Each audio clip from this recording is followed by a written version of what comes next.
Yeah, having a little bit of humor there. So to answer Mr. John Luke's question, this is the Tier 4 Japanese battleship Myogi. We are on the live server 5.0, post all release changes. And you're looking at it, it's like Tier 4 battleship. Wait, guns. Where are the guns? There's 2 in front. Oh, there are the other guns. Wait, I only get 6 and 2 and 4 of them are in the rear? Yeah, welcome to Myogi. And we're going to keep going with that as a theme. Looking here over at the tech tree, you see Myogi's position. It leads to both the Hosho and the Kongo, so you are going to have to play this if you want to play either their Japanese aircraft carriers or any of the higher tier Japanese battleships, Nagato, Myogi, Yamato. No one wants to play Izumo. Anyway, Kawachi, first Japanese dreadnought ever built. It's basically an HMS Dreadnought clone. That's roughly the state of Japanese shipbuilding at the time. They did dreadnoughts real fast, and so they essentially cloned Dreadnought without making a whole lot of changes. They weren't even able to standardize the armament.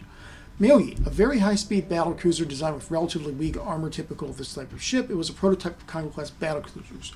Wait, they're designing a prototype for Kongo in 1910 when Kawachi's ending service in 1912? That doesn't make any sense. Here we have Kongo, entered service 1913, 4 ships in the series. Unlike previous Japanese dreadnoughts, received thinner armor belt while her deck armor and torpedo production were reinforced. So here's the Kongo. And you see it looks a lot like the Myogi, but it's got 2 turrets in the front and no super firing setup in the rear. And so what's this prototype stuff all about? Well, the short version is there is no such thing as a ship prototype, and this is the longer version. This is the British Lion class. This looks a little familiar, doesn't it? Yeah, the Japanese knew they had to get good on dreadnoughts fast. They didn't have a lot of time. They went and talked to the British about a license build agreement where they would build 1 Kongo in Britain, maximize tech transfer to Japan, build the other 3 there. And so that's how the Japanese caught up in a hurry. This is the previous battle cruiser, Invincible class that the British had. Again, you can see it has it's a dreadnought with slightly fewer guns at the expense of speed. It also does not have this odd, weird super firing turret design. So, and here is the British contemporary super dreadnought, Orion class. You can also see this has super firing turrets fore and aft and a midships turret. It again looks a little bit like the Kongo if you picture one of the rear turrets being removed. And yeah, it's similar to the Lion and the later Tiger class. It just has is designed for armor instead of speed, being with the whole British battleship battlecruiser distinction in there. So the British clearly aren't doing this weird stuff with the rear turret, and the Kongo itself didn't really have this super firing rear turret. And now you're looking at the World War II upgrades of the Kongo that I haven't unlocked yet on live server. And if you're familiar with World of Warships, the Kongo is an absolutely excellent ship. We fully upgraded. Now we go back to Myogi, and that's a World War II structure on your World War I prototype ship. So how does that work? And yeah, this is basically the World War II Kongo parts dropped onto the Myogi hull in a way that might possibly makes sense. Stock Myogi is this thing. And yeah, you see that AA defense line there, minus 23 to 0. Yeah, that's the fun part about Myogi. This thing can see aircraft carriers. Aircraft carriers are in the same tier as it, and it's meant to see. Originally, before the matchmaker change, it could see very significant aircraft carriers. It has no anti-aircraft to shoot back at. Looking at the main battery, it's usual crap stock main battery with the added bonus that you only have 6 guns, and and most of your guns are in a poor position. So that turret diverse is a big pain. This is what you get when you unlock Myogi. This is the World War I design. This was never actually built, as you've probably gathered. This was never actually designed. The Japanese did not want this. The British never built anything like this. The Japanese never built anything like it. I don't think anyone else ever did, honestly. I have not been able to find anyone that put super firing turrets solely in the rear. And there's plenty of reasons why you wouldn't actually do that, looking here at the base gun stats. The first is a ship balance issue. Is that if you're going to put your barbettes and most of your turrets in the rear, your engine's already kind of lean rear because of how engineering is set up and how you can't have any stuff forward of the bridge for engineering usually, so that's a problem. Other problems are related to coordinating the front and aft turrets. If you've got most of your firepower several hundred feet away from the conning tower and the forward guns, and also the aft arc. Looking here at the side armor, you see that's effectively the extent of Myogi's armor. The upper part is 6 inches thick, the lower part is 8 inches thick. It has bulkheads that are a little bit in between. That's it. You don't have any other armor. You don't have any significant deck armor whatsoever. Maybe an inch that can be penetrated by World of Tanks guns, and not very good ones at that. You don't have any torpedo protection like Congo ultimately does in its later designs, because Myogi is a very early World War I sort of concept, pseudo concept. You look at Congo, similar to Myogi, has actually an elevated conning tower, elevated barbette. And looking at the survivability comparisons here, this is a New York class at 58 survivability, Arkansas Beta and Wyoming at 51 survivability. Myogi is at the 50 range, upgrades to 53, as I remember, with its upgraded World War II refit. That is a complete fucking lie. The survivability stat only, let me repeat that again, only reflects hit points in this game. It does not reflect how otherwise good your ship is at taking damage. And yeah, this thing is not anywhere near as survivable as American Dreadnought. It has no armor to speak of. And it also has particular vulnerabilities with the turret configuration. The problem with putting your turrets back here, in addition to the weight distribution and the coordination issues, is imagine you're trying to chase something down in your battlecruiser. You can't fire dead ahead on the line of your ship with these guns. They have a 90+ degree arc blind spot in the front where they just simply can't turn, and they probably a few other degrees on both sides of that where you can't get the second gun on the target because you see how they're spaced apart. And that severely limits how you can position if you're trying to chase something down as a battlecruiser. And it's one of the reasons that this is not what people wanted to do with a design in terms of how you weighted your firepower. So here we go. We're combining back to the World War II Myogi refit. Completely fake. If the first one is 100% fake, this one is like 140% fake. It's junk. Here you go. I mean, obviously, you're going to go with main battery 1, damage control 1. Main battery protection is absolutely essential on this thing. You cannot afford to lose your front turret under any circumstances. You cannot afford to lose turrets in broadside exchanges. You don't really want to get into lengthy broadside exchanges anyway at close range because of your armor. Speed upgrades here. You start at 25 knots, so you can go to 29. That's the stock. The stock speed is serviceable. The stock gun range is reasonably serviceable.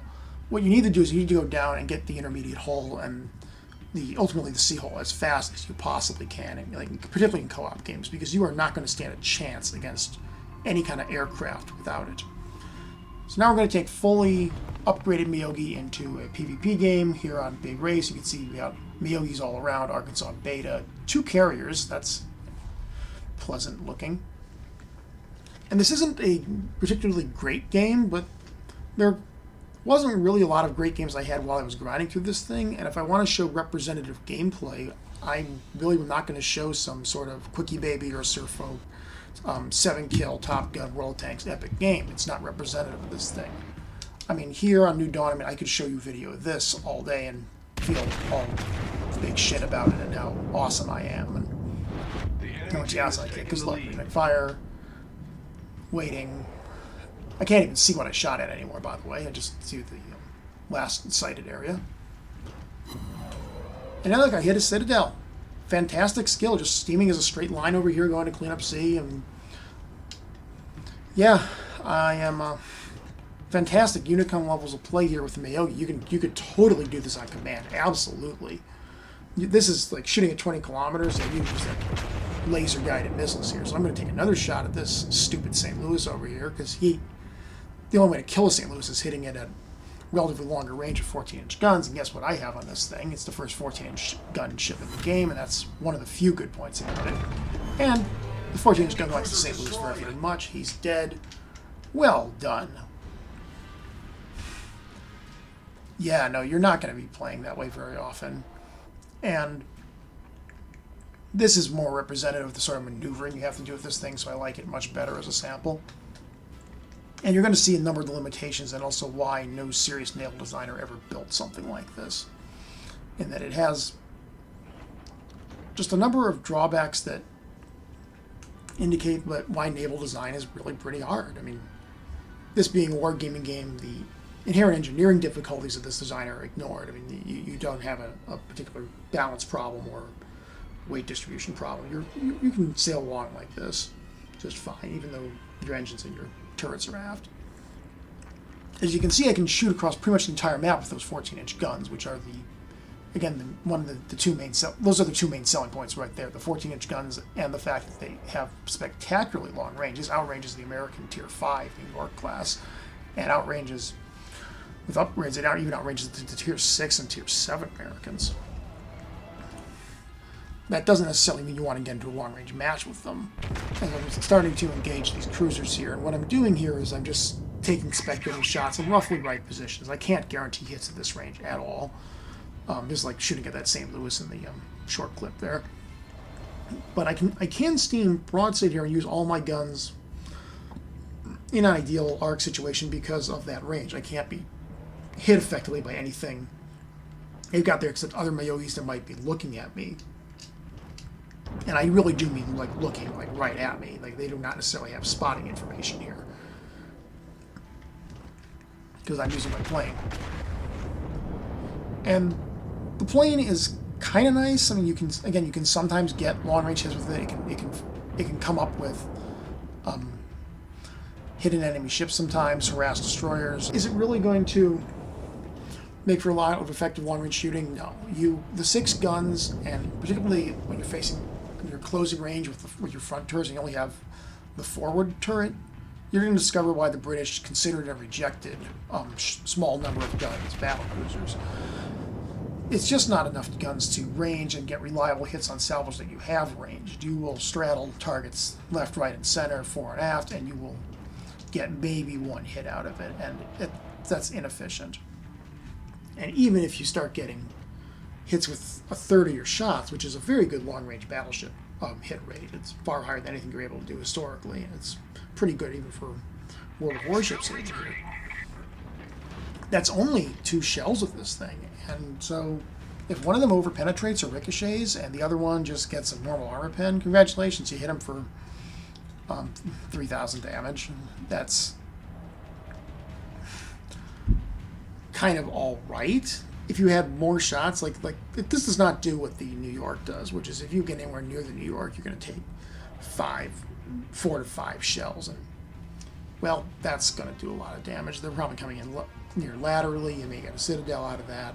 You certainly get a lot of armor pens. Here, yeah, you divide by the number of guns. 6 versus 10. Yeah, you get 2 or 3 hits, and it makes it a lot dicier to get hits on demand and damage where you need it. And as you can see, I haven't really done a whole lot in this match so far. I've been steaming in a circle here for a bit because I can engage at long range here. I don't want to outrun the rest of my ships because I'll get crossfired and I will get killed. And I do not have any ability to defend myself close in, particularly with how secondary batteries have been nerfed.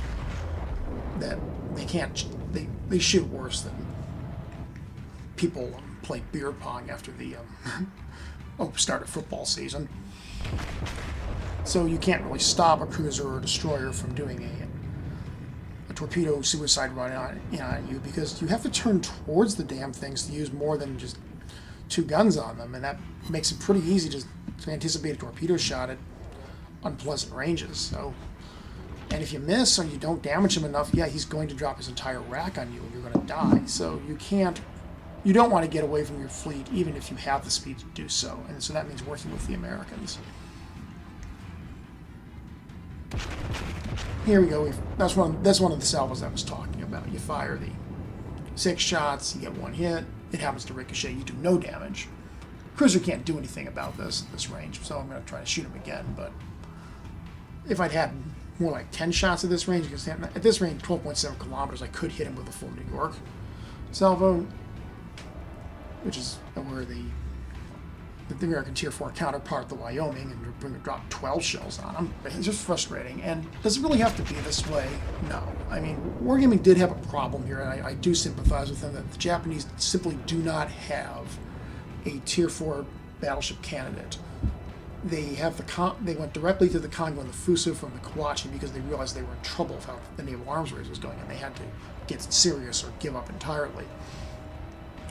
So if you didn't use this thing, you either would have to split the Congo, go like early and late, kind of like what you always want to do with the KV-1 and the KV-2 in World of Tanks, or you could go with like the Suzuki Alpha, which would be a potential ship. It's got 10 guns on it. It's has very, very, very little armor, but this has very little armor anyway, and so does the Congo.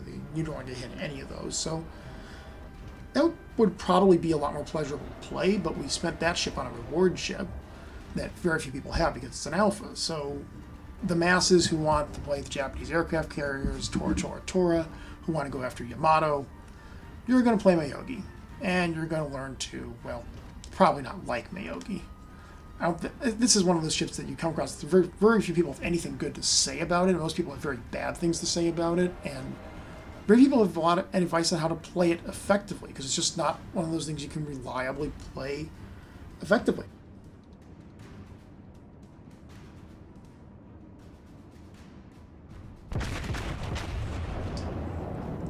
That was an okay salvo there. I hit him with an armor-piercing dropping shot. The other two straddled him.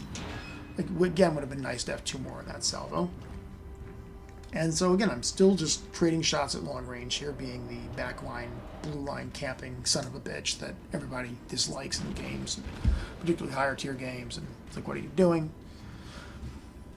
As mentioned, I do not want to get into a crossfire. I do not want to run into a point-blank match with their Arkansas Beta. Blast me quite nicely. I do not want to get isolated from the rest of my ships with an aircraft carrier going around. 2 aircraft carriers at the moment. We haven't 2 aircraft carriers at the start. Excuse me. We killed one of them. We still have 2 aircraft carriers for their Myogis.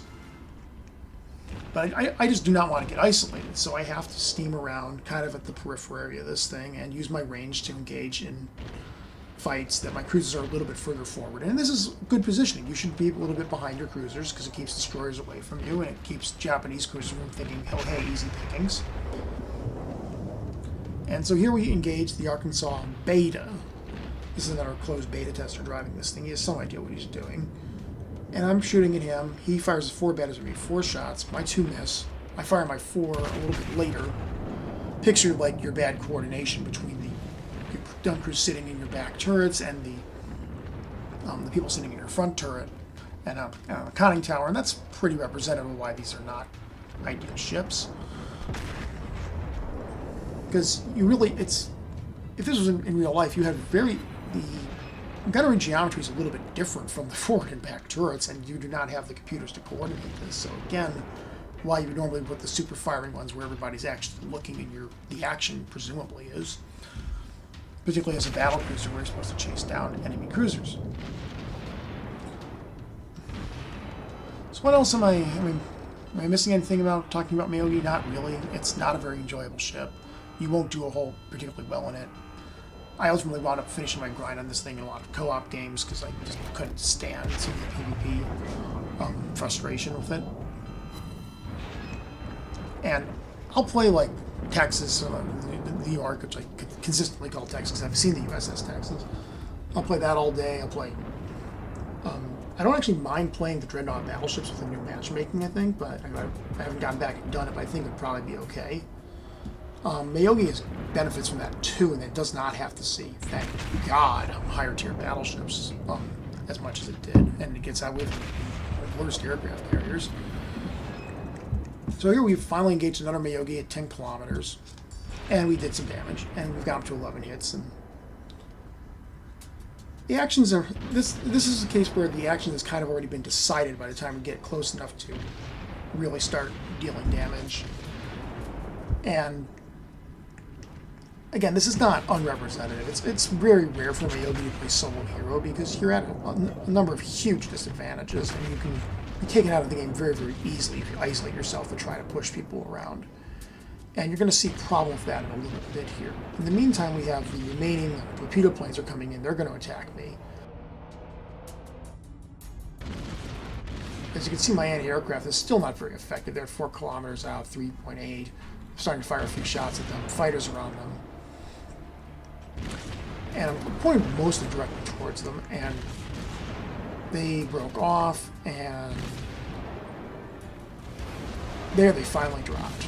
1.8 kilometers or so. I can turn inside one of the torps, but I'm going to eat the other one, which is why I've been holding off on fixing this fire here. Always do that, by the way, if you don't happen to know. Flooding will take out 40% of your health if you don't get rid of it, so it's far more important to get rid of a fire if you think there's any chance you're going to get torpedoed within the next 30 seconds. So now we're coming around, and it's damage farming time. We're winning 8-5. They have an aircraft 9-5 now. They have an aircraft carrier and a battleship and a cruiser left. People want damage because we're playing. This is a 3x weekend, and I want damage too because I want to get done with this thing. So I'm going to be a little bit tunnel visioned here and going for kills and damages. But you're going to see issues that this thing has being a battle cruiser versus a cruiser. So you see right now I'm starting here at 39,000 health, and the Myogi over there is not really shooting at me very much. However, the cruiser behind him is firing at me, and the cruiser behind him is spamming high explosive ammunition. And you may have seen people complaining about this on the forums. It's an absolutely valid complaint. Cruisers are not afraid of relatively ineffectively armed battleships in this game, because they can start multiple fires, and you can see I have 2 fires burning right now. Unfortunately, my damage control party is still on cooldown for dealing with torpedoes, so I just have to deal with that. Yeah, more damage from cruiser, just pouring out shots there. I hit him for 1,000. This is the same sort of math that makes it very hard to play a early dreadnought against St. Louis. As you can, he fires all the time. His shots cause fires. I'm firing AP, trying to get Citadel. If I don't get results on a salvo, I have to wait 30 seconds and aim again entirely. He just keeps salvoing. And he's also going to the blue line, because he's probably has some idea I'd be a jerk there, but he runs right over it instead. And I got shells for him. Okay, Citadel. 12,650 damage. Now, look at what happened to my health here. The carrier's out of the game. Okay, the carrier's towed. But look at how far I've down. I've lost close to 30,000 health from this HE spamming, fire spamming cruiser. And if I was not trying to farm a little bit of damage and kills to get rid of the aircraft carrier, I might be able to kill him one salvo earlier than he actually dies. But that's not really saying all that much, and this is why you don't want to chase cruisers in your Myogi. Because if there's 2 of them there, I don't live.